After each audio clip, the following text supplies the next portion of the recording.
Chapter 9. The prophet Elisha summoned a man from the company of the prophets and said to him, Tuck your cloak into your belt. Take this flask of olive oil with you and go to Ramoth-Gilead. When you get there, look for Jehu, son of Jehoshaphat, the son of Nimshi. Go to him, get him away from his companions, and take him into an inner room. Then take the flask and pour the oil on his head, and declare, This is what the Lord says. I anoint you king over Israel.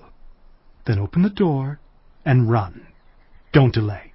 So the young prophet went to Ramoth-Gilead. When he arrived, he found the army officers sitting together. I have a message for you, Commander, he said. For which of us? Asked Jehu. For you, Commander, he replied. Jehu got up and went into the house.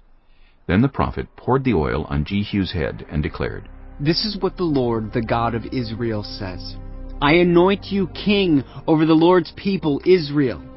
You are to destroy the house of Ahab, your master, and I will avenge the blood of my servants, the prophets, and the blood of all the Lord's servants shed by Jezebel. The whole house of Ahab will perish. I will cut off from Ahab every last male in Israel, slave or free. I will make the house of Ahab like the house of Jeroboam, son of Nebat, and like the house of Baasha, son of Ahijah. As for Jezebel, dogs will devour her on the plot of ground at Jezreel, and no one will bury her.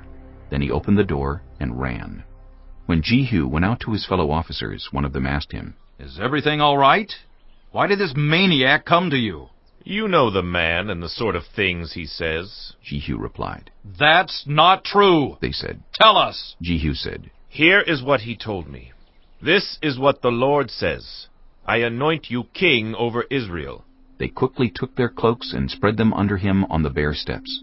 Then they blew the trumpet and shouted, Jehu is king! So Jehu, son of Jehoshaphat, the son of Nimshi, conspired against Joram.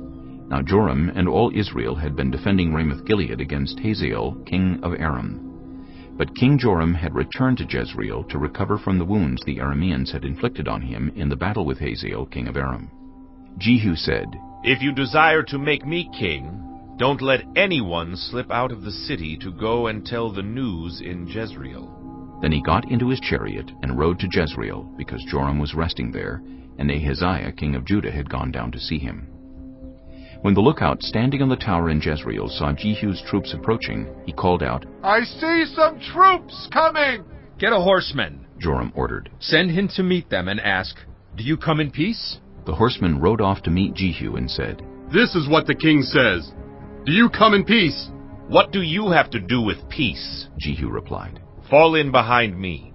The lookout reported, The messenger has reached them, but he isn't coming back. So the king sent out a second horseman. When he came to them, he said, This is what the king says. Do you come in peace? Jehu replied, What do you have to do with peace? Fall in behind me. The lookout reported, He has reached them, but he isn't coming back either.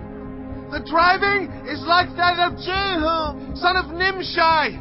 He drives like a maniac. Hitch up my chariot, Joram ordered. And when it was hitched up, Joram, king of Israel, and Ahaziah, king of Judah, rode out, each in his own chariot, to meet Jehu. They met him at the plot of ground that had belonged to Naboth the Jezreelite.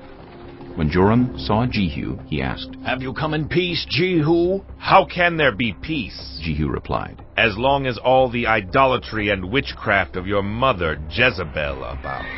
Joram turned about and fled, calling out to Ahaziah, Treachery, Ahaziah!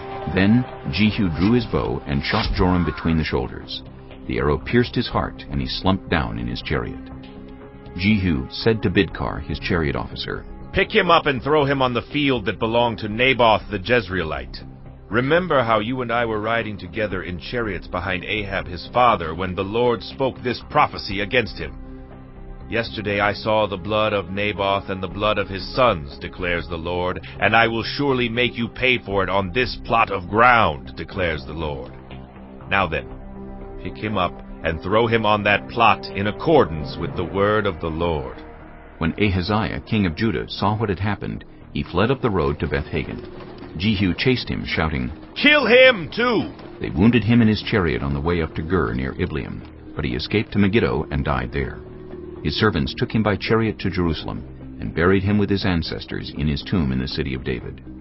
In the 11th year of Joram son of Ahab, Ahaziah had become king of Judah. Then Jehu went to Jezreel. When Jezebel heard about it, she put on eye makeup, arranged her hair, and looked out of a window.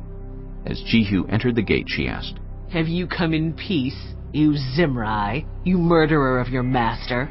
He looked up at the window and called out. Who is on my side? Who? 2 or 3 eunuchs looked down at him. Throw her down, Jehu said. So they threw her down, and some of her blood spattered the wall and the horses as they trampled her underfoot. Jehu went in and ate and drank. Take care of that cursed woman, he said, and bury her, for she was a king's daughter. But when they went out to bury her, they found nothing except her skull, her feet, and her hands. They went back and told Jehu, who said, This is the word of the Lord that he spoke through his servant Elijah the Tishbite. On the plot of ground at Jezreel, dogs will devour Jezebel's flesh. Jezebel's body will be like dung on the ground in the plot at Jezreel, so that no one will be able to say, This is Jezebel.